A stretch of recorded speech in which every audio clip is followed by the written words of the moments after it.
Hello बच्चों आज हम क्लास 6 मैथमेटिक्स का चैप्टर नंबर 6 का पेज नंबर 149 में यहाँ पर फिगर इट आउट करके कई सारे क्वेश्चन दिए हुए हैं।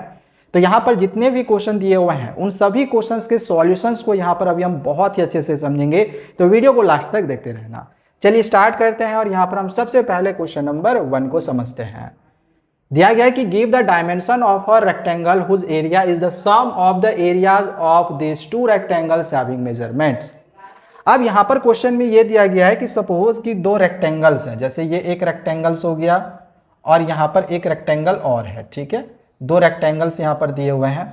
क्वेश्चन में बोला जा रहा है कि इन दोनों रेक्टेंगल्स का जो सम है, इन दोनों रेक्टेंगल्स का जो सम है वो एक और अगर हम रेक्टेंगल लेते हैं तो इसके इक्वल है। ठीक है, इन दोनों रेक्टेंगल्स का जो सम है वो इस रेक्टेंगल के एरिया के इक्वल है। इन दोनों रेक्टेंगल्स का एरिया का जो सम है वो इस रेक्टेंगल के एरिया के इक्वल। ठीक है, अब यहां पर ध्यान देना, इस वाले रेक्टेंगल का यहां पर देख लो, इसका डायमेंशन दिया हुआ है 5 और 10। तो यहां पर इसका ये लेंथ हो गया 5 और यहां पर ब्रेड्थ हमने 10 ले लिया। सिमिलरली उस वाले रेक्टेंगल का यहां पर देखो डायमेंशन दिया हुआ है 2 और 7। तो यहां पर हमने 2 ले लिया इसका डायमेंशन और इसका डायमेंशन हमने ले लिया 7। ठीक है, ये 2 मीटर हो गया, ये 7 मीटर हो गया, ये 5 मीटर हो गया और ये 10 मीटर हो गया। ठीक है, अब यहां पर क्वेश्चन में बोला गया है कि गिव द डायमेंशंस। हमें ये जो नया रेक्टेंगल हमें मिलेगा इसका डायमेंशन निकालना है, हमें एरिया नहीं निकालनी है। ध्यान देना, डायमेंशन निकालने बोला, डायमेंशन यानी कि लेंथ और ब्रेड्थ हमें निकालना है। इसका लेंथ क्या होगा और इसका ब्रेड्थ क्या होगा ये हमें निकालना है, डायमेंशन निकालना, एरिया नहीं निकालना है। ठीक है, बट यहां पर दिया हुआ है कि इसका इन दोनों रेक्टेंगल का एरिया का जो सम है इस वाले रेक्टेंगल के एरिया के इक्वल होगा। ठीक है, तो यहां पर मैं क्या करूंगा, सबसे पहले मैं यहां पर क्या करता हूं, इस वाले रेक्टेंगल का मैं, इन रेक्टेंगल्स का मैं कुछ नाम ले लेता हूं। जैसे कि इसका मैंने नाम 1 ले लिया, इसको मैंने 2 कहा, इसको मैंने यहां पर 3 कहा, और मैं क्या करता हूं, इन रेक्टेंगल्स का मैं एरिया निकाल लेता हूं। ठीक है, तो मैं अगर इसका एरिया निकालूंगा तो मैं इस तरह से लिखूंगा, एरिया ऑफ रेक्टेंगल 1।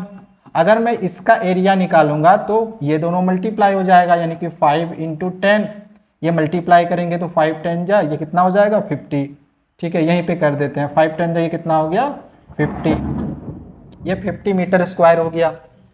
अब इसी प्रकार से मैं अगर इस वाले रेक्टेंगल का एरिया निकालूंगा तो मैं यहां पर लिखूंगा एरिया ऑफ रेक्टेंगल 2।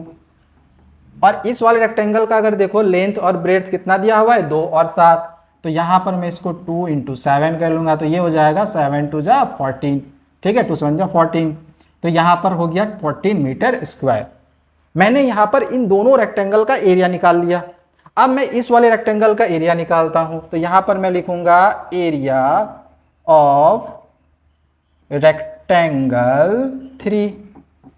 तो यहां पर इस वाले रेक्टेंगल का एरिया, जैसे कि क्वेश्चन में बोला गया था कि इन दोनों रेक्टेंगल के सम के इक्वल है, तो मैं इन दोनों रेक्टेंगल का सम कर लूंगा। तो यहां पर मैं फर्स्ट वाले का और सेकेंड वाले का सम कर लूंगा। ठीक है, तो फर्स्ट वाले का यहां पर आया हुआ था 50 और दूसरे वाले का यहां पर आया हुआ था 14। इन दोनों को सम ले लेंगे तो ये हो जाएगा 64। ठीक है, 64 मीटर स्क्वायर, तो ये इसका एरिया निकल गया। बट यहां पर जैसा कि क्वेश्चन में बोला गया है कि हमें यहां पर इसका डायमेंशन बताना है कि इसका डायमेंशन क्या होगा। अब इसका लेंथ और ब्रेड्थ कई सारे पॉसिबल्स हो सकते हैं, क्या क्या पॉसिबल होगा भाई, तो चलो यहां पर इसके लेंथ और ब्रेड्थ को हम यहां पर देख लेते हैं क्या क्या पॉसिबल हो सकता है। अब देखो इसमें हमें देखना यह है कि 64 ये जो है ना, ये किसके किसके टेबल में आता है। अब जैसे 1 के टेबल में आता है तो हो सकता है कि ये 1 × 64 हो, इसकी डायमेंशन 1 और 64 भी ले सकते हैं। हो सकता है ये पूरा का पूरा ये ऐसे बन गया और ये इसकी लेंथ पूरा 64 हुई, इसकी 1 हो गई, ऐसा भी पॉसिबल हो सकता है। ठीक है, मतलब ये सब भी हम रेक्टेंगल ड्रॉ कर सकते हैं। ओके, इसको हटाते हैं पहले। अब यहां पर जैसे कि और 64 किसके टेबल में आता है, जैसे 2 के टेबल में आता है, तो 2 × 32 करेंगे तो 64 आएगा, तो ये भी डायमेंशन पॉसिबल है। तो यहां पर ये सब सारे पॉसिबल डायमेंशंस है, तो यहां पर लिख लेना। हमें डायमेंशन निकालने के लिए बोला था तो पॉसिबल डायमेंशन यहां पर आंसर में लिखना पहले। ठीक है, पॉसिबल डायमेंशंस। तो एक ये हो सकता है 1 और 64, एक दूसरा हो सकता है 2 और 32, तीसरा हो सकता है, और 64 किसके टेबल में आता है, तो 4 के टेबल में आता है, कितने बार में, 16 बार में। तो हो सकता है इसकी डायमेंशन 4 और 16 हो, लेंथ 4 होगा और ये ब्रेड्थ मेरा 16 होगा।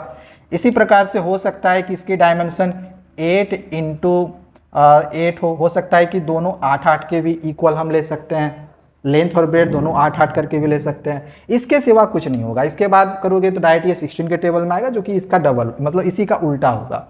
तो डायमेंशन तो आखिर वही रह जाएगा, 4 और 16 ही रहेगा। तो ये सब सारे इसके पॉसिबल डायमेंशन होंगे, यही आपका आंसर होगा। इस तरह करके आपको छोड़ देना है, कुछ नहीं करना है। और समझ में आया? आगे बढ़ते हैं।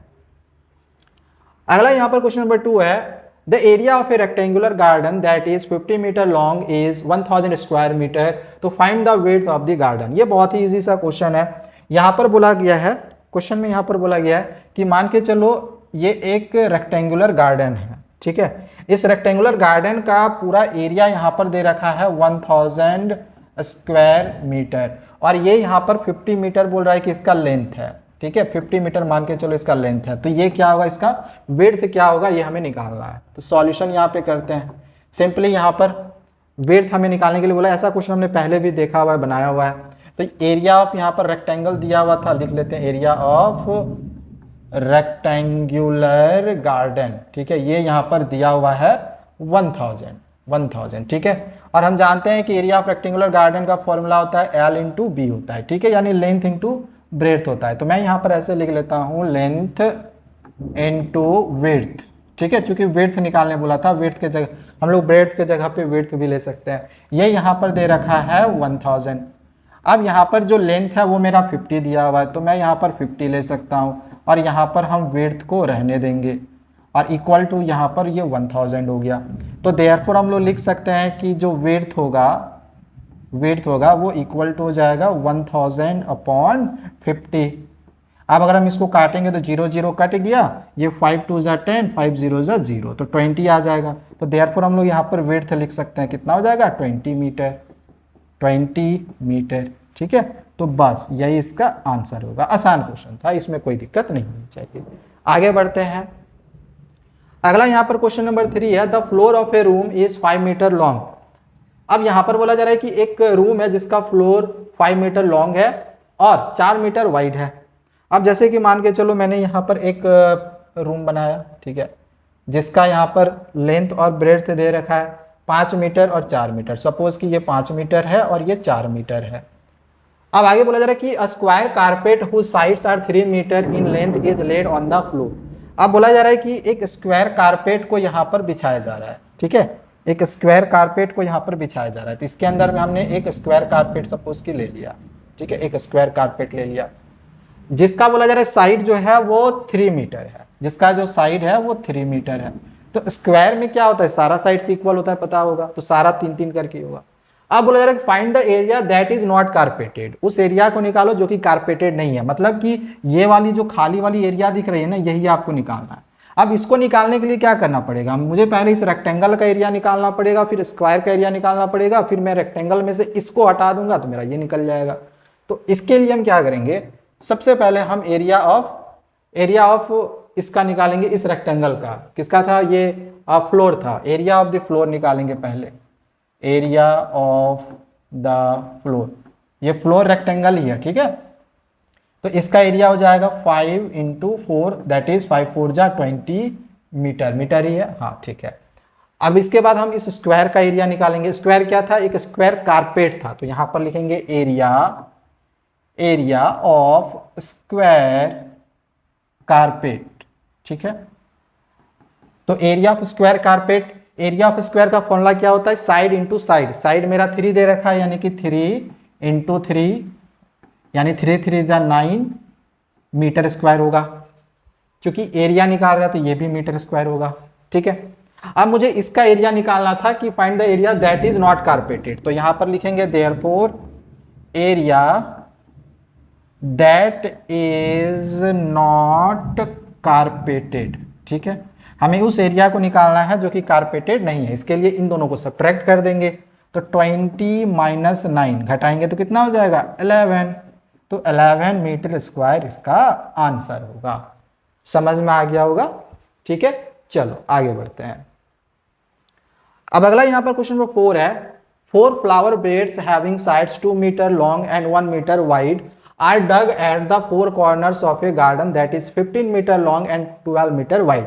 इस तरह का क्वेश्चन एक मैंने एक्सप्लेनेशन वाली वीडियो में बताया था कि एक मान के चलो यहाँ पर एक रेक्टेंगुलर गार्डन है और इस रेक्टेंगुलर गार्डन में यहाँ पर इसके कोना कोना पे ना 4 फ्लावर बेड्स यहाँ पर रेक्टेंगल टाइप के रखने हैं, ठीक है। एक एग्जाम्पल जो दिया हुआ था उसमें यहाँ पर स्क्वायर दिया हुआ था, बट यहाँ पर ये रेक्टेंगल है, कोई बात नहीं। यहाँ पर हमने 4 कोने कोने में 4 फ्लावर बेड्स के लिए मैंने यहाँ पर 4 रेक्टेंगल्स बना दिया, ठीक है। अब हर एक की जो लेंथ और ब्रेड्थ है वो यहाँ पर 2 मीटर और 1 मीटर दी हुई है। तो हर एक का, जैसे ये 2 मीटर और 1 मीटर है, इसी तरह से इसका भी होगा, इसका भी और इसका भी। अब यहाँ पर बोला जा रहा है कि how much area is now available for lying down a lane. तो इसका बचा हुआ का एरिया कितना होगा। तो मैं फिर से क्या करूंगा, इस बड़े वाले रेक्टेंगल का, यानी जो ये रेक्टेंगुलर गार्डन है इसका एरिया निकाल लूंगा, और यहाँ पर इन छोटे छोटे रेक्टेंगुलर जो यहाँ पर फ्लावर बेड्स बनाए गए थे रेक्टेंगल टाइप के, उसका मैं एरिया निकाल लूंगा और फिर दोनों को सब्ट्रैक्ट कर देंगे। तो अगर मैं पूरे में से इसको हटा दूंगा तो ये जो खाली बच रहा है ना, इसका एरिया निकल जाएगा, ठीक है। अच्छा, बड़े वाले रेक्टेंगल का जो यहाँ पर एरिया दिया हुआ था, रेक्टेंगुलर गार्डन का जो एरिया नहीं सॉरी लेंथ और ब्रेड्थ दे रखा है वो 15 मीटर और 12 मीटर दे रखा है। तो मैं यहाँ पर इसको 15 मीटर और इसको यहाँ पर मैं 12 मीटर ले लेता हूँ, ठीक है। अब चलिए इसका हम करते हैं सॉल्यूशन। तो सबसे पहले हम इस रेक्टेंगल का एरिया निकाल रहे हैं। तो मैं क्या कर रहा हूँ, मैं यहाँ पर इसका नाम ले लेता हूँ, जैसे ए, या फिर चलो नाम लेने का जरूरत नहीं है क्योंकि ये ऑलरेडी हमें पता है कि ये फ्लावर गार्डन है। यहाँ पर दिया भी होगा, यहाँ पर देखो एक गार्डन दिया होगा, कहाँ गया, इधर कहीं गार्डन दिया हो गया होगा। If 4 flower beds having sides इतना metre dug out at the corners of the garden. देखो गार्डन है ना, तो मैं यहाँ पर लिख सकता हूँ area of the rectangular garden.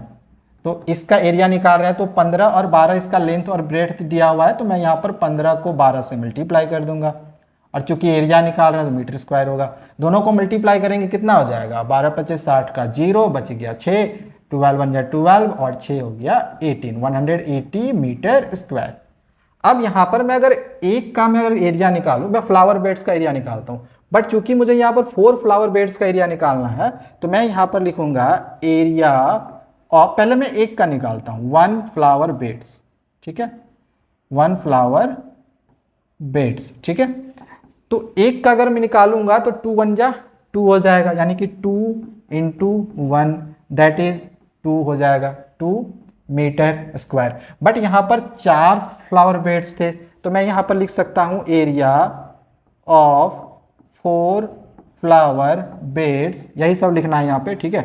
तो यहाँ पर मैं इसको 4 से मल्टीप्लाई कर दूंगा, 4 × 2 दैट इज 4 2 8 मीटर स्क्वायर, ठीक है।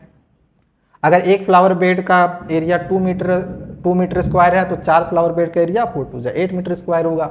अब मुझे यहाँ पर निकालना था कि जो एरिया अवेलेबल है लाइंग डाउन अ लेन के लिए, तो मेरा यहाँ पर आंसर क्या आएगा, देयरफॉर मैं यहाँ लिखूंगा एरिया इज नाउ अवेलेबल, ठीक है। अब कितना एरिया अवेलेबल है, तो इसके लिए मैं क्या करूंगा कि यहाँ पर ये जो मेरा आया था रेक्टेंगुलर गार्डन का एरिया और यहाँ पर फ्लावर बेड का एरिया, चारों का मिला के दोनों को घटा देंगे, यानी 180 - 8, और ये मीटर स्क्वायर में इसका आंसर आ जाएगा, कितना होगा 172 मीटर स्क्वायर हो गया आंसर।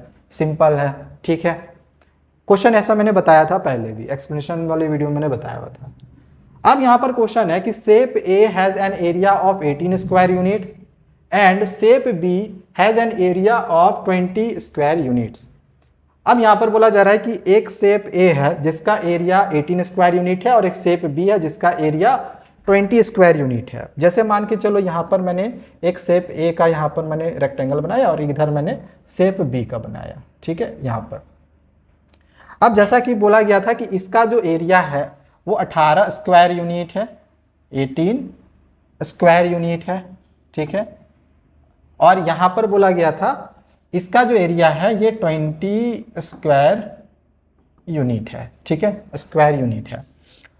आगे है कि shape A has a longer perimeter than shape B. बोला जा रहा है कि शेप ई अगर दिया गया है कि शेप ए का अगर पेरीमीटर ज़्यादा बड़ा हो, लॉन्गर हो शेप बी से, तो ड्रॉ टू सच शेप्स। तो आपको इस तरह के दो शेप्स ड्रॉ करने हैं सेटिस्फाइंग द गिवन कंडीशन, जो कि इस कंडीशन को सेटिस्फाई करेगा। अब मुझे आगे रेक्टेंगल को ड्रॉ करने के लिए और ये देखने के लिए कि शेप ए का पेरीमीटर बड़ा होगा, वो चेक करने के लिए मुझे कहीं ना कहीं पेरीमीटर दोनों का निकालना पड़ेगा कि किसका पेरीमीटर ज़्यादा आ रहा है। और पेरीमीटर निकालने के लिए कहीं ना कहीं मुझे लेंथ और ब्रेड्थ चाहिए। अब भाई लेंथ और ब्रेड्थ कैसे निकलेगा, तो जरा सोचना, अगर मैं इसको L और इसको B मान लूँ, यहाँ पर वही होगा, यहाँ पर वही होगा, L और B, ठीक है, ध्यान समझना। तो अगर इसका मान के चलो एरिया 18 दे रखा है, ठीक है, एरिया 18 दिया हुआ है, तो इसमें पॉसिबल डायमेंशन कितना होगा, यानी लेंथ और ब्रेड्थ पॉसिबल कितने होंगे। यहाँ पर मैं लिख लेता हूँ पॉसिबल डायमेंशन, ठीक है, पॉसिबल डायमेंशन, ठीक है, वहां पर वैसे होगा पॉसिबल डायमेंशन। तो यहां पर जैसे 18 है, तो एक तो पॉसिबल डायमेंशन 1 को 18 से मल्टीप्लाई कर दो, और किसके टेबल में 18 आता है, तो 2 के टेबल में आता है, तो हो सकता है कि 2 × 9 हो उसका डायमेंशन। और किसके टेबल में 18 आता है, 3 के टेबल में आता है, तो हो सकता है 3 × 6 हो उसका डायमेंशन। और तो किसी के टेबल में आएगा नहीं, हाँ आएगा 9 के टेबल में, फिर 18 के टेबल में, तो वो तो फिर उसी का उल्टा हो जाएगा ना, 6 के टेबल में, तो उल्टा ही हो जाएगा। मतलब इसकी डायमेंशन यही सब पॉसिबल होगा, या तो 1 × 8 होगा, या तो 2 × 8 होगा, या तो 3 × 6 होगा। इसी प्रकार से अगर मैं इसका निकालूं 20 का, ठीक है, पॉसिबल डायमेंशन पहले अगर मैं इसका निकालूं, तो या तो ये 1 × 20 होगा, या तो 2 × 10 होगा, 2 × 10 = 20। इसके बाद ये या तो 4 × 5 होगा, और तो कुछ होगा नहीं। तो यहाँ पर ये भी पॉसिबल डायमेंशन हो गया, ये भी पॉसिबल डायमेंशन हो गया। अब अगर मैं इनका पेरीमीटर निकालूं, अब जैसे अगर मैंने डायमेंशन 1 और 18 लिया, ठीक है, अगर मैं इसका पेरीमीटर निकालूं, तो ध्यान समझना, अगर मैं इसका डायमेंशन मैंने 1 और 18 लिया है, मैं यहाँ पर लिख लेता हूँ, चलो प्रोसेस वाइज बनाने की कोशिश करते हैं। अगर यहाँ पर लिखे इफ डायमेंशन, या फिर ऐसे लेते हैं, ऐसे डायमेंशन ही लेंथ ब्रेड्थ कर, इफ L = 1 एंड B = 18, तो इसका पेरीमीटर क्या होगा। पेरीमीटर ऑफ रेक्टेंगल का फॉर्मूला 2 × L + B, यही बताया था। तो यहाँ पर 2 × 1 + 18 होगा, यानी कि यहाँ पर हो जाएगा 2 × 18 और 1 19, यानी 19 × 2 = 38, ठीक है, 38 मीटर, इतना ही होगा, ठीक है। यूनिट में दिया हुआ, मीटर में नहीं दिया है, तो यहाँ पर 38 यूनिट कर देते हैं, ठीक है। अभी मैंने इसका डायमेंशन लेके इसका पेरीमीटर निकाला। सिमिलरली अब हम यहाँ पर क्या करेंगे, एक मिनट, इसको थोड़ा इधर कर लेते हैं, हाँ। सिमिलरली अब हम यहाँ पर क्या करेंगे, अब हम ये वाला डायमेंशन लेके इसका लेंथ और ब्रेड्थ निकालेंगे। तो इसका मैं यहाँ पर एक मिनट हटा लेते हैं पहले, ठीक है, इसको मैं यहाँ से थोड़ा सा हटा लेता हूँ। अब अगर मैं इसको लेंथ और इसको ब्रेड्थ मान लूँ, अब इफ लिख लेते हैं, इफ L = 2 एंड B = 9, तो अगर L का वैल्यू 2, B का वैल्यू 9 हो, तो इसका पेरीमीटर कितना हो जाएगा, 2 × L + B, यानी कि 2 × 2 + 9, 2 × L + B हो ना, 2, और L और B 2 और 9 है, लिख दिए, ठीक है। तो ये यहाँ पर हो गया 9 2 11, यानी कि 2 × 11, 11 2 = 22 यूनिट्स हो गया, ठीक है भैया, समझ गए। अब आगे इसके बाद अगर मैं डायमेंशन ये वाला लूँ 3 और 6, इफ L = 3 एंड B = 6, तो यहाँ पर इसका पेरीमीटर क्या होगा, 2 × 3 + 6 होगा, यानी कि 2 × 6 + 3 कितना होगा, 9, 9 2 हो जाएगा 18 यूनिट। तो हमने जो डायमेंशन दिया हुआ था, उन डायमेंशन के साथ हमने इसका क्या करा, पेरीमीटर निकाल लिया। अब जो काम इधर करा वो काम इधर भी करना पड़ेगा। तो यहाँ पर भी इसी प्रकार से मैं इसको इधर ऐसे कर लेता हूँ, ठीक है, इसका पेरीमीटर निकालेंगे। तो यहाँ पे इसी तरह से इफ L = 1 एंड B का वैल्यू अगर मैं 20 ले लूँ, तो इसका पेरीमीटर कितना निकलेगा, 2 × 1 + 20, दैट इज 2 × 21 42 हो जाएगा, ठीक है। इसी प्रकार से अगर मैं L का वैल्यू 2 एंड B का वैल्यू 10 ले लूँ तो इसका पेरीमीटर क्या हो जाएगा, 2 इंटू 2 प्लस 10 होगा, यानी कि 2 इंटू 2 10 और 2 कितना हो जाएगा 12, तो यहाँ पर 12 होगा, तो इसका डायमेंशन मतलब इसका एरिया 24 हो जाएगा। और अगर मैं अब यहाँ पर लेंथ 4 और ब्रेड्थ 5 ले लूँ तो इसका पेरीमीटर कितना होगा, 2 इंटू एल प्लस बी यानी कि 4 plus 5 that is 2 into 4 plus 5 9 equal to 18 unit होगा। अब जैसा कि क्वेश्चन में बोला गया था, अब आते हैं क्वेश्चन पे, अब ज़्यादा बेटर तरीके से समझ में आएगा। अब क्वेश्चन में जैसे बोला गया था, थोड़ा सा जूम कर ले, थोड़ा जूम कर ले, हो सकता है दिखाई नहीं दे रहा होगा, ठीक है, थोड़ा सा इसको जूम कर लेते हैं। ओके हाँ, अब जैसा कि क्वेश्चन में बोला गया था कि shape A has a longer perimeter than shape B, बोला जा रहा है कि शेप ए का पेरीमीटर शेप बी से बड़ा होगा, ठीक है। पेरीमीटर ऑफ, अगर मैं इस शेप को ए मान लूँ, ठीक है, और इस शेप को अगर मैं बी मान लूँ तो मैं यहाँ पर कह सकता हूँ, इसको नीचे बनाना आप लोग, ठीक है, मैं यहाँ पर बना रहा हूँ, तो मैं यहाँ पे कह सकता हूँ कि पेरीमीटर ऑफ जो शेप ए होगा वो ग्रेटर होगा पेरीमीटर ऑफ शेप बी के, ठीक है। अब आगे यहाँ पर है कि draw two such shape satisfying given condition, तो अब आपको दो ऐसे शेप्स बनाने हैं जो कि इस गिवन कंडीशन को सेटिस्फाई करता है। कहने का मतलब है कि अब आपको ऐसा फिगर यहाँ पर ड्रॉ करना है जिसमें जो पेरीमीटर शेप ए का होगा वो बड़ा होना चाहिए शेप बी से। तो अगर आप देखो पेरीमीटर हमने तीनों का निकाला था, तो यहाँ पर देखो पेरीमीटर देखो, पहले शेप ए का बड़ा होना चाहिए ही ना, शेप ए का पेरीमीटर बड़ा होना चाहिए। तो अगर मैं यहाँ पर दिखाऊं, यहाँ पर देखो मैंने पेरीमीटर निकाला था, तो इसका पेरीमीटर यहाँ पर निकला था मेरा कितना 38, ठीक है, और इसका पेरीमीटर निकला था यहाँ पर 32 और इसका पेरीमीटर निकला था 18। इसका पेरीमीटर यहाँ पर निकला था 42, इसमें पेरीमीटर निकला था 24 और इसका पेरीमीटर निकला था 18। अब जरा खुद सोचो कि मैं कौन सा पेरीमीटर लूं कि बड़ा होगा इस पेरीमीटर से, मतलब शेप ए का मैं कौन कौन सा ऐसा पेरीमीटर ले सकता हूं जो कि इसके पेरीमीटर से बड़ा होगा। तो एक मैं 38 यहां पर ले सकता हूं, भले ही 38 इससे बड़ा नहीं होगा लेकिन इससे तो बड़ा होगा, इससे भी बड़ा होगा। तो मैं यहां पर पेरीमीटर, ये इसका जो लेंथ ब्रेड्थ होगा, मुझे यहां पर इसके लिए फिगर ड्रॉ करनी होगी, ठीक है। एक मिनट, मैंने ऊपर में लिखा था, याद करो, मैंने इस तरह से लिखा था कि perimeter of a shape A is greater than perimeter of shape B, यही मैंने लिखा था। अब मैं इसका पेरीमीटर देख रहा हूँ 38 यहाँ पर बड़ा है, ठीक है, तो मैं यहाँ पे लिख लेता हूँ F L is equal to, इसका 38 में एल और बी कितना था मेरा यहाँ पर, या फिर ऐसे चलो ऐसे करते हैं, ऐसे पेरीमीटर ऐसे करते हैं, पेरीमीटर ऑफ शेप ए बराबर यहाँ पर हम ले लेते हैं 38 unit and perimeter of shape B, ये शेप बी कहलाएगा, ये शेप ए कहलाएगा, ठीक है। पेरीमीटर ऑफ शेप बी यहाँ पर हम ले लेते हैं, इसका पेरीमीटर ले लेते हैं, हम यहाँ पर दोनों पेरीमीटर में से कुछ भी ले सकते हैं। देखो यहाँ पर ये जो दोनों पेरीमीटर है ना, 42 से कम वाला लेना है, 24 या 18 में से कुछ भी ले सकते हैं, ठीक है। तो मैं सपोज कि 24 ले लिया, ठीक है, 24, मैं फिर से कह रहा हूँ यहाँ पर 24 18 में से आप दोनों में से कुछ भी ले सकते हो, कोई प्रॉब्लम नहीं है, ठीक है। तो यहाँ पर ये वाला यहाँ पर अगर मान के चलो पेरीमीटर 38 यूनिट शेप ए का है और इसका बी का ये है, तो ऑब्वियस सी बात है ये मेरा ग्रेटर पेरीमीटर होगा, इसका स्मॉलर। अब इसके लिए मुझे फिगर ड्रॉ करनी है, तो फिगर ड्रॉ कैसे करेंगे, मैं देखूंगा कि 38 यूनिट जो पेरीमीटर बनाता है इसका लेंथ और ब्रेड्थ कितना है। तो इसका लेंथ और ब्रेड्थ मैं देख पा रहा हूँ, किधर गया 38 यूनिट वाला का, इसका लेंथ ब्रेड्थ 1 और 18 है, तो ठीक है। तो मैं यहाँ पर क्या करूँगा, इसका मुझे फिगर ड्रॉ करनी थी, तो मैं यहाँ पर इसका फिगर ऐसे ड्रॉ करूँगा, जिसमें मैं यहाँ पर एक का यूनिट 1 और दूसरे का मैं यहाँ पर 38 ले लूँगा। समझ में आ गया। इसी प्रकार से अब मुझे दूसरा फिगर बनाना, जिसमें 24 का यहाँ पर पेरीमीटर दिया होता है, इसका लेंथ ब्रेड्थ कितना था 2 और 10।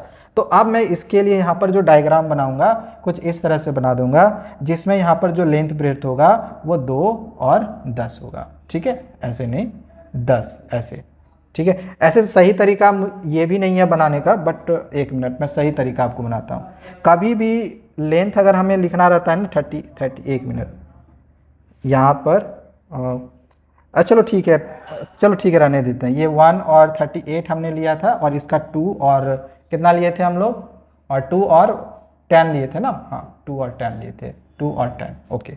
तो बस हम लोग इस तरह से बना के दिखा, मतलब हम दूसरे तरीके से कोशिश कर रहे थे बनाने का, बट चलो ठीक है, काफ़ी है। तो यहाँ पर हम लोग इस तरह से इसको बना सकते हैं। अगर आप यहाँ पर 18 लेते हो, अगर आप 18 लेते हो यहाँ पर, जैसे कि हमने यहाँ पर जैसे 24 लिया था, आप 18 ले हुए, तो यहाँ पर 2 और 9 ले लेंगे, सिंपल सी बात है, ठीक है। तो बस ये वाला क्वेश्चन कंप्लीट हो गया। थोड़ा सा लेंदी क्वेश्चन था, थोड़ा सा क्वेश्चन घुमाया फिराया था, ओके। आइए यहाँ पर है on a page in your book, अपने बुक में पेज को देखो या अपने कॉपी में देखो। आपका कॉपी का पेज कुछ इस तरह से होगा, भले चलो ठीक है, लाइनिंग लाइनिंग होगा, प्लेन पेपर तो होता होगा ना। अब आगे draw a rectangular border that is 1 centimetre from the top and bottom and 1.5 centimeter from the left and right sides. What is the perimeter of the border? अब यहाँ पर क्या बोला जा रहा है कि आपको यहाँ पर एक रेक्टेंगुलर बॉर्डर बनानी है, ठीक है। जैसे कि मैंने मान के चलो यहाँ पर एक रेक्टेंगुलर बॉर्डर बनाना है, ठीक है।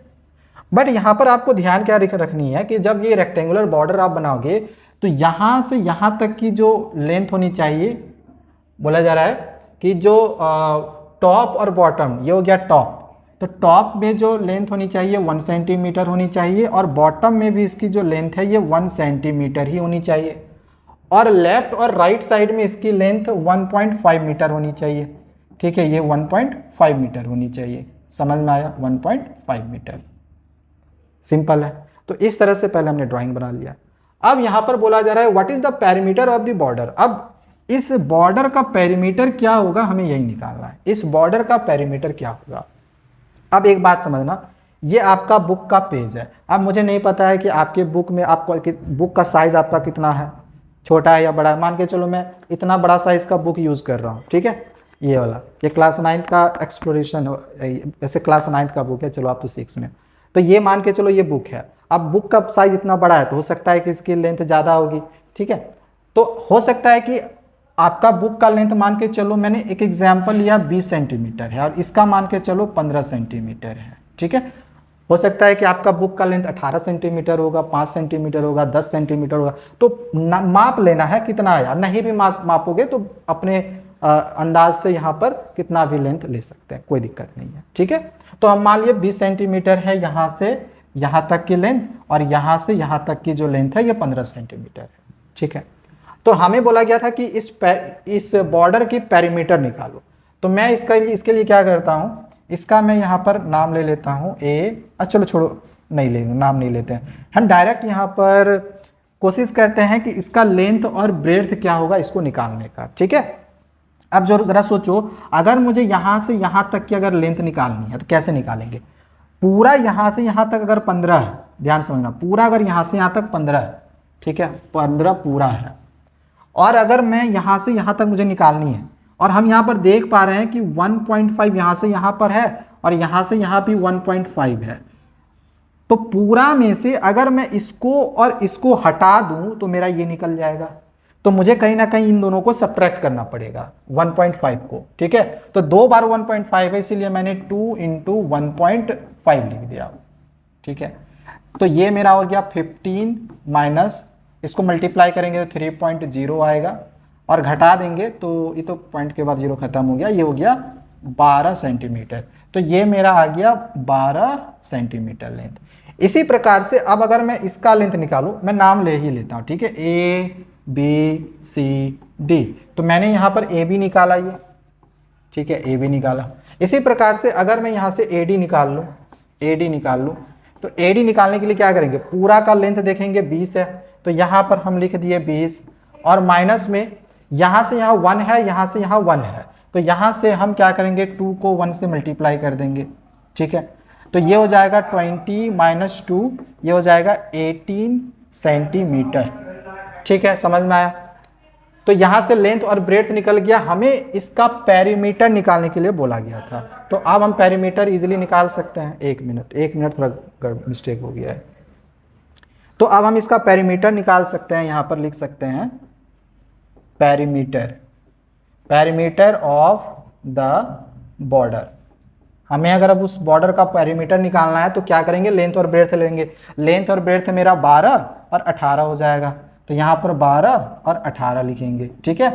तो यहाँ पे मल्टीप्लाई कर लो, 12 और 18 कितना हो जाएगा, 8 2 जा 16 का 6 बच गया 1, 8 1 जा 8 और 1 9, 1 2 जा 2, 1 1 जा 1, ये हो गया 6, 9 2 11 का 1 बच गया 1 1 1 2, ठीक है। तो 216 सेंटीमीटर आंसर हो गया। अब हो सकता है कि ये इसका जो आंसर होगा ना, ये स्टूडेंट्स टू स्टूडेंट्स वेरी कर सकता है। हो सकता है कि किसी का लेंथ 20 सेंटीमीटर से कम होगा, किसी का ज़्यादा होगा। तो जैसा बुक का लेंथ होगा आपका, उसके अनुसार इसका आंसर आएगा। समझ में आया? ठीक है, तो बनाने का प्रोसेस सेम सबका यही होगा। आगे बढ़ते हैं। अगला यहाँ पर क्वेश्चन नंबर 7 है, draw a rectangle of size 12 units into 10 units. हमें एक रेक्टेंगल ड्रॉ करनी है जिसका साइज 12 यूनिट और 8 यूनिट का हो। अब जैसे मान के चलो हम मान के चलो यहाँ पर एक रेक्टेंगल इस तरह से ड्रॉ करें जिसका यहाँ पर साइज बोला गया है 12 यूनिट और 8 यूनिट, ठीक है। यहाँ पर मान के चलो ये 8 यूनिट है। Draw another rectangle inside it. अब आपको इसके अंदर एक और रेक्टेंगल बनानी है, ध्यान देना, इसके अंदर एक और आपको इस तरह से रेक्टेंगल बनानी है without touching the outer rectangle. बाहर वाले रेक्टेंगल को टच नहीं करना है। That occupies exactly half the area. But अब बोला क्या गया है कि इसका जो भी एरिया होगा इस वाले बड़े वाले रेक्टेंगल का हाफ होना चाहिए। तो मैं अगर इसका रेक्टेंगल निकाल लूँ आउटर वाला का, ठीक है, तो मैं यहाँ पर सॉल्यूशन में क्या करता हूँ, सबसे पहले लिखता हूँ area of the outer rectangle. बाहर वाले रेक्टेंगल का अगर मैं पहले रेक्टेंगल है ना, रेक्टेंगल, ठीक है, अगर मैं पहले बाहर वाले रेक्टेंगल का एरिया निकालूं तो ये दोनों मल्टीप्लाई हो जाएगा 12 इंटू 8, तो ये हो गया 12 8 जा 96 स्क्वायर यूनिट्स, ठीक है। अब जैसे कि बोला गया था कि ये वाली जो रेक्टेंगल है इसका हाफ होगा, तो मैं यहाँ पर लिख सकता हूँ कि एरिया ऑफ इनर, ठीक है, अंदर में रेक्टेंगल बनाना था ना, इनर रेक्टेंगल, ठीक है, इस तरह से लिखना है इनर रेक्टेंगल। इसका हाफ होना चाहिए, यानी कि 96/2 कर देंगे, हाफ का मतलब नीचे 2। अब अगर हम इसको काटेंगे तो 2 4 जा 8, 2 8 जा 16, ये हो जाएगा 48 स्क्वायर यूनिट। तो हमें यहाँ पर ये समझ में आया कि इस स्क्वायर का जो इस रेक्टेंगल का जो एरिया होना चाहिए ये 48 स्क्वायर यूनिट होना चाहिए। क्लियर है? ठीक है, ठीक है, यहाँ तक समझ में आया। अब यहाँ पर ध्यान समझना, बोला ये गया था कि हमें ड्रॉ अनदर रेक्टेंगल जो कि इसके अंदर टच करता हो without touching the outer rectangle that occupies exactly half an area. चलो ठीक है, अब ये रेक्टेंगल हम तो ड्रॉ कर लेंगे, बट यार लेंथ और ब्रेड्थ तो पता होना चाहिए। जब तक कि मुझे लेंथ और ब्रेड्थ नहीं पता रहेगा तो मैं अंदाज से कैसे इसका लेंथ और ब्रेड्थ खींच के 48 स्क्वायर यूनिट बनाऊंगा। तो मुझे इसका पॉसिबल लेंथ और ब्रेड्थ चाहिए, तो ये अलग अलग प्रकार से बन सकता है, ठीक है। तो मैं यहाँ पर इसका पॉसिबल लेंथ और ब्रेड्थ यहाँ पे ले लूँगा। मैंने सपोज करो कि यहाँ पे लिख लेते हैं पॉसिबल डायमेंशन। इसका जो भी पॉसिबल डायमेंशन होगा पहले वो निकाल लेते हैं, ठीक है। अब जैसे 48 किसके किसके टेबल में आता है, 48 किसके किसके टेबल में आता है, एक तो 1 × 48 हो सकता है, दूसरा कि हो सकता है कि 48 2 के टेबल में आता है तो 2 × 24 हो सकता है, और 48 3 के टेबल में आता है 16 बार में तो 3 × 16 हो सकता है, और यहाँ पर 48 किसी के टेबल में आता है तो 4 के टेबल में आता है कितने बार में, 12 बार में, और किसी के टेबल में आता है तो ये 8 के टेबल में आता है 6 बार में, या 6 के टेबल में आता है 8 बार में, ठीक है। और तो कोई टेबल होगा नहीं, होगा भी तो वो उल्टा होते जाएगा, ठीक है। अब यहाँ पर ध्यान से समझना, अगर मैं इसको 1 × 8, इसको अगर मैं 1 × 48 का अगर मैं यहाँ पर रेक्टेंगल बनाऊंगा तो जरा खुद सोचो, क्या ये इस रेक्टेंगल से बाहर नहीं चला जाएगा? क्योंकि इसकी यहाँ से यहाँ तक की जो लेंथ है ये मात्र 12 यूनिट है, और यहाँ पर अगर हम 48 यूनिट ले लेंगे तब तो ये बहुत बाहर चला जाएगा, तो ये तो पॉसिबल नहीं होगा। अच्छा अगर 2 इंटू 24 करेंगे तो ना तो 24 ये 24 ना तो इससे छोटा है ना तो इससे छोटा है, यानी कि ये भी बाहर चला जाएगा, यानी ये भी नहीं होगा।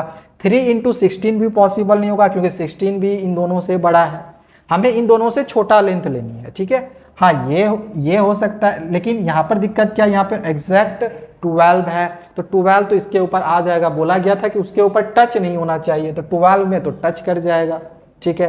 तो ये भी पॉसिबल नहीं है, तो पॉसिबल इसका सिर्फ और सिर्फ यही होगा 8 इंटू 6, मतलब कि इसका एक जो लेंथ हो जाएगा वो 8 हो जाएगा, ब्रेड जो होगा वो 6 यूनिट का होगा, ठीक है। तो देयरफॉर हम लोग यहाँ पर लिख सकते हैं, अच्छा ड्रॉ करने बोला था ना, तो लेंथ यहाँ पर मेरा 8 और ब्रेड्थ जो होगा वो 6 होगा, ठीक है। तो इसको लिख लेना और ये वाला बस ड्रॉ कर देना, 8 और 6 यहाँ यूनिट डाल देना, बस हो गया। यहाँ पर देख लो ये कंप्लीट हो गया और इसमें कुछ नहीं करना है, ठीक है। अब यहाँ पर एक क्वेश्चन है, ये लास्ट क्वेश्चन है, फिर ये वाला खत्म हो जाएगा, ठीक है। क्वेश्चन है कि a square piece of paper is folded in half, एक स्क्वायर शीट ऑफ पेपर है, जैसे मैं समझाता हूँ, ध्यान समझना। जैसे कि मैंने मान के चलो यहाँ पर एक स्क्वायर शीट, मैंने इसको गलत जगह पे ले लिया, मैं इसको यहाँ पे लेता हूँ, ठीक है। मान के चलो यहाँ पर एक स्क्वायर शीट पेपर है, ठीक है। अब बोला जा रहा है the square is then cut, अच्छा बोला जा रहा है कि एक स्क्वायर शीट पेपर है और इसको इसका हाफ कर, इसका जो हाफ है वो फोल्ड करा जा रहा है, इसका हाफ फोल्ड करा जा रहा है, ठीक है। तो मैं इसका हाफ करके फोल्ड करता हूँ, ध्यान समझना। जैसे इसका हाफ लगभग मान के चलो यहाँ पर होगा, एक मिनट यार, हाँ मान के चलो इसका हाफ यहाँ से यहाँ तक आ रहा है, तो यहाँ से यहाँ तक में ये मान के चलो फोल्ड हो गया, ये ऐसे फोल्ड कर दिए। The square is then cut into 2 rectangles, अब ये जो स्क्वायर है जैसे फोल्ड करेंगे तो ये 2 रेक्टेंगल्स में यहाँ पर ये डिवाइड हो जाएगा, ठीक है। तो यहाँ पर मैं इसके लिए 2 रेक्टेंगल्स बना लेता हूँ, ठीक है। एक रेक्टेंगल मान के चलो यहाँ पर ये हो गया और दूसरा वाला रेक्टेंगल यहाँ से ये हो गया, ठीक है, इधर वाला। अगर आप देख रहे होगे कि ये वाला इधर वाली जो पार्ट है ये है और इधर वाली जो पार्ट है ये वाला है, ठीक है। इसी वाले फिगर से, इसी स्क्वायर से यहाँ पर मैंने 2 रेक्टेंगल बनाया। अब आगे है कि regardless of the size of the square one of the following statement is always true, which statement is true, यह बताना इसमें से कौन सा स्टेटमेंट सही है, कौन सा स्टेटमेंट सही होगा। तो मैं यहाँ पर रैंडमली स्क्वायर का कोई सा भी साइड ले लेता हूँ। जैसे सपोज करो कि मैंने इस स्क्वायर का जो साइड है वो सपोज कि मैंने चलो 6 ले लिया, 4 5 कुछ भी ले सकते, 5 ले लिया, या मतलब इवन नंबर लेते हैं ताकि ये इसको हाफ करेंगे तो वो ज़्यादा इजी होगा कैलकुलेशन में। चलो यहाँ पर हम 6 ले लेते हैं। तो अगर मैं सपोज करो कि इसका मैंने यहाँ से यहाँ तक 6 ले लिया, ठीक है, पूरा यहाँ से यहाँ तक मैंने 6 लिया, तो सारा का सारा ये 6 होगा। बट ये जब 2 इक्वल पार्ट्स में डिवाइड होगा तो ऑब्वियस सी बात है ये 3 3 करके हो जाएगा, अगर ये 3 तो ये भी 3, ये 3 तो ये भी 3। बट इसकी जो लेंथ होगी ये तो पूरा 6 का 6 जैसे का वैसे ही रहेगा, ये 6 रहेगा, मतलब ये 6 ही रहेगा। ओके, यहाँ तक क्लियर है। अब यहाँ पर ए नंबर में क्वेश्चन है the area of each rectangle is larger than area of the square. अगर मैं इन दोनों रेक्टेंगल का एरिया निकालूं तो बोला जा रहा है the area of each rectangle, इन दोनों रेक्टेंगल की जो एरिया होगी वो इस स्क्वायर के एरिया से बड़ी होगी। तो मैं देखता हूं कि क्या सच में इस रेक्टेंगल का एरिया इससे बड़ा होगा। ऐसे दोनों का एरिया तो सेम ही होगा, बट मैं इस वाले रेक्टेंगल का एरिया निकालने का कोशिश करता हूं, ठीक है। तो मैं यहाँ पर ए नंबर के लिए मैं एरिया निकाल लेता हूं 1 का। इसका मैंने 1 और 2 नाम ले लिया है और इस स्क्वायर का हम पूरा नाम ले लेते हैं 3, ठीक है। तो अगर मैं एरिया में 1 का निकाल रहा हूं तो यहाँ पर 3 इंटू 6 हो जाएगा, 3 6 का कितना हो जाएगा 18, ठीक है। इसी प्रकार से अगर मैं यहाँ पर मान के चलो दूसरे वाले का एरिया निकालूं तो वो भी तो 3 6 18 ही होगा। बट अगर मैं इसका एरिया निकाल रहा हूँ थर्ड वाले का, तो इसका 6 इंटू 6 होगा, तो 6 6 कितना हो जाएगा 36 स्क्वायर होगा, ठीक है, 36 स्क्वायर यूनिट होगा। अब यहाँ पर ध्यान से समझना, इतना स्क्वायर यूनिट होगा, ठीक है, इतना 1 मिनट यहाँ पर स्क्वायर यूनिट जरूर लगा देना, ठीक है। चलो, तो यहाँ पर फर्स्ट वाले का 18 स्क्वायर यूनिट आया, इसका 18 स्क्वायर यूनिट एरिया आया, सेकेंड वाले का भी 18 स्क्वायर यूनिट आया, ये डायरेक्ट हमने कर दिया 3 6 18, ठीक है। और थर्ड वाले का 36 आया। बट यहाँ पर बोला गया था कि इन दोनों रेक्टेंगल का जो एरिया होगा इस रेक्टेंगल से लार्जर होगा, बड़ी होगी। बट बड़ी कहाँ हो रही है यार, ये तो 18 छोटा है ना, इससे छोटा है। हाँ, दोनों को ऐड करने के बाद भी इक्वल होगा, बड़ा नहीं हो पाएगा। बट ऐड नहीं करना है, हमें बोला हर एक जो रेक्टेंगल होगा वो बड़ा होगा, पॉसिबल ही नहीं है। और ऐसे भी हम जान रहे हैं कि यहाँ पर अगर मान के चलो ये स्क्वायर शीट पेपर है और बोला जा रहा है कि दोनों का एरिया अलग, कैसे पॉसिबल होगा, ये तो पॉसिबल ही नहीं होगा, समझ रहे हो, ठीक है, क्योंकि इसी पेपर से ना ये बना है, ठीक है। और यहाँ पर हम कैलकुलेशन भी करके भी देख रहे हैं, ओके। तो आप चाहो तो ऐसे बना के दिखा सकते हो और यहाँ पर देख सकते हैं कि जो एरिया होगा, चाहे आप ऐसे यहाँ पर लिख सकते हो, एक मिनट, यहाँ पर दिखा देने ऐसे कि जैसे एरिया जो 1 का होगा वो ग्रेटर, अरे यार ये बार बार कैसा लिखा रहा है, जो एरिया ऑफ यहाँ पर 3 है, स्क्वायर का जो एरिया है, स्क्वायर का यहाँ पर ये बार बार सही से क्यों नहीं लिखा रहा है, यहाँ पर इसका जो एरिया है वो ग्रेटर है इन दोनों का एरिया से, एरिया ऑफ 1, एंड इसी प्रकार से इसका भी हम लोग लिख सकते हैं ऐसे कि ये भी ग्रेटर है 1 से, ठीक है। तो इस प्रकार से ये वाला स्टेटमेंट फॉल्स होगा, ये सही नहीं होगा, ये सही नहीं है, ये फॉल्स स्टेटमेंट है, ठीक है। चलो इसका सेकेंड क्वेश्चन को देखते हैं। इस क्वेश्चन में the perimeter of the square is greater than the perimeters of both the rectangles added together. अब बोला जा रहा है कि जो स्क्वायर का जो पेरीमीटर होगा वो बड़ा होगा दोनों रेक्टेंगल्स के, अगर हम दोनों रेक्टेंगल्स को ऐड कर दें, दोनों रेक्टेंगल्स के पेरीमीटर को ऐड कर देंगे तो उससे बड़ा होगा स्क्वायर का पेरीमीटर।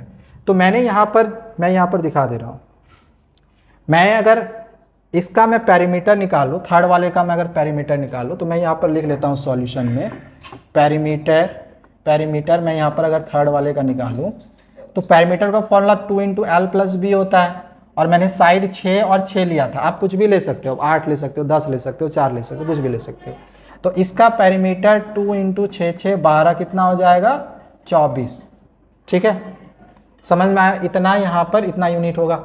अब अगर मैं फर्स्ट वाले का पेरीमीटर या सेकेंड वाले का पेरीमीटर निकालूंगा, दोनों का तो इक्वल ही होगा, चाहे फर्स्ट वाले का हो या सेकेंड वाले का हो, क्योंकि दोनों का लेंथ और ब्रेड तो इक्वल ही है। तो इसका फॉर्मूला होता है पेरीमीटर ऑफ रेक्टेंगल का 2 × l+b, और यहाँ पर l और b कितना दे रखा है, 3 और 6।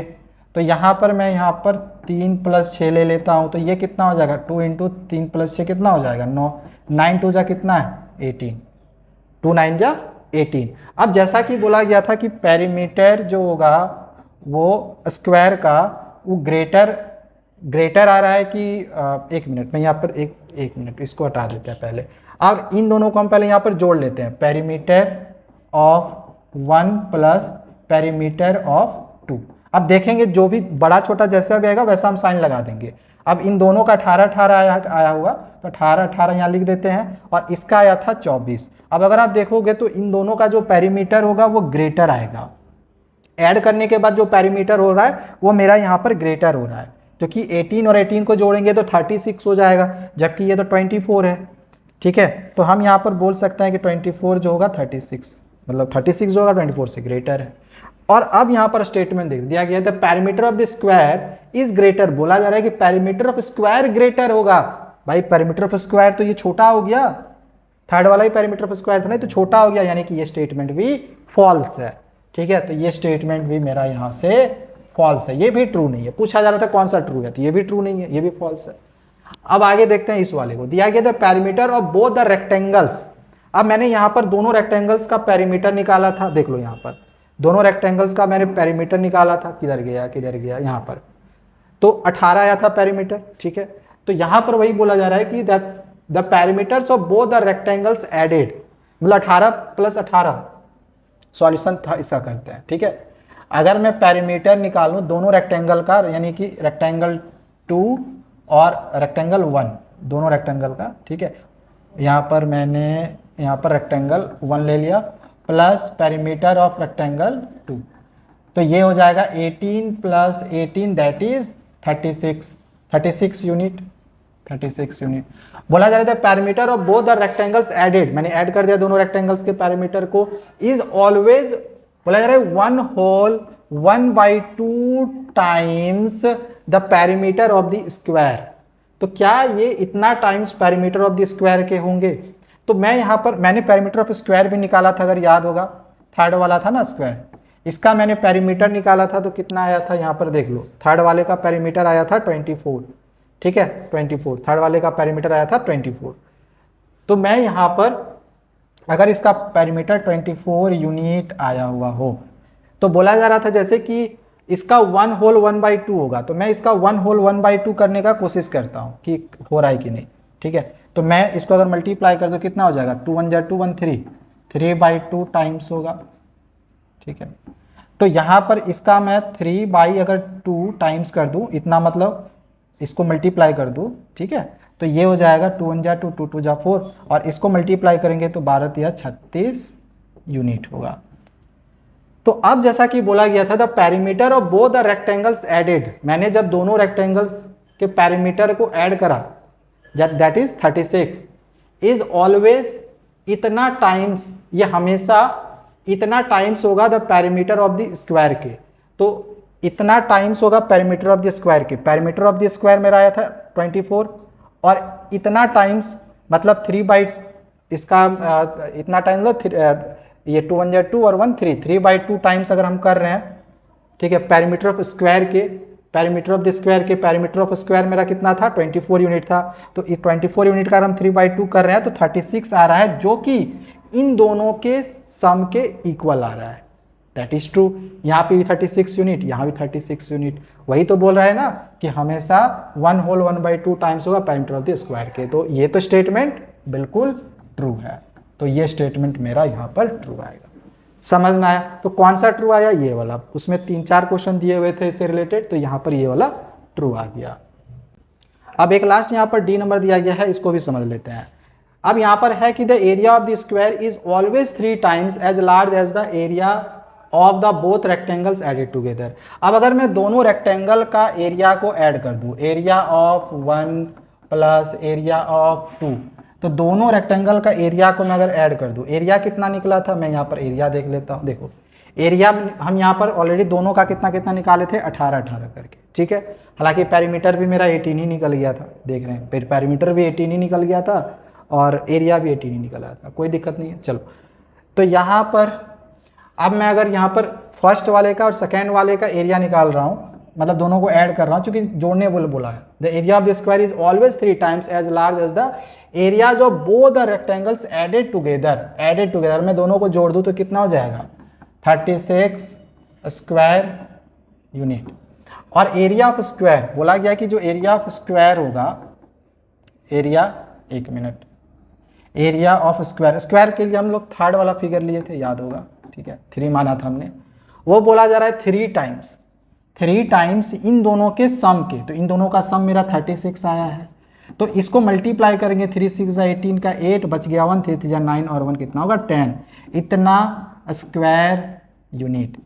अब अगर आपको याद होगा कि मैंने जब स्क्वायर बनाया था स्टार्टिंग में तो उसका लेंथ 6 यूनिट लिया था, तो उसका एरिया कितना था, उसका एरिया याद होगा 6 6 36 था, जो कि इससे बड़ा है 36 यूनिट के। तो ये तो इक्वल नहीं आ रहा है, दैट मीन्स कि ये वाला स्टेटमेंट क्या है, फॉल्स है, ठीक है। तो बस यहाँ पर ये सारे क्वेश्चंस कंप्लीट हो चुके हैं, बस इतने क्वेश्चन सारे दिए हुए थे, सारा क्वेश्चन यहाँ पर कंप्लीट करवा दिए हैं। चैप्टर्स यहाँ पर ये जो पेरीमीटर और एरिया वाला जो चैप्टर था ये कंप्लीट हो चुका है, और अगली वीडियो से हम लोग अगला चैप्टर को शुरू करेंगे। तो चैनल को सब्सक्राइब करके रखना, मिलते हैं दूसरे वीडियोज़ में। Thank you, bye bye.